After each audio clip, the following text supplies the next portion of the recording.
Pemirsa, ekonomi pada 2021 diperkirakan akan tumbuh positif di kisaran 2,5 hingga 3%. Salah satu faktor pendukung pertumbuhan ekonomi tersebut adalah sudah distribusikannya vaksin COVID-19. Kelas menengah atas mulai kembali percaya diri berbelanja dan mobilitas perlahan normal.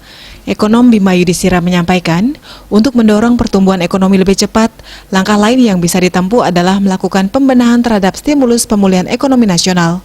Bima Yudhistira menambahkan sektor usaha yang akan tumbuh adalah ekonomi digital, jasa konstruksi informasi komunikasi, sektor kesehatan, dan industri makanan minuman.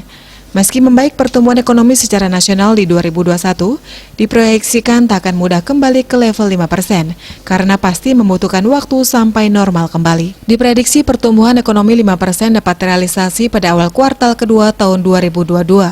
Stimulus spend yang belum maksimal bagi dunia usaha bisa dibenahi dan diperbaiki tahun ini.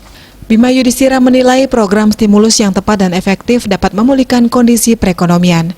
Stimulus spend dapat dialihkan pada industri atau jasa kesehatan, perlindungan sosial, dan penguatan bantuan subsidi untuk UMKM yang terdampak pandemi COVID-19. Pemerintah juga perlu meningkatkan porsi belanja termasuk program PEN. Bali Post melaporkan.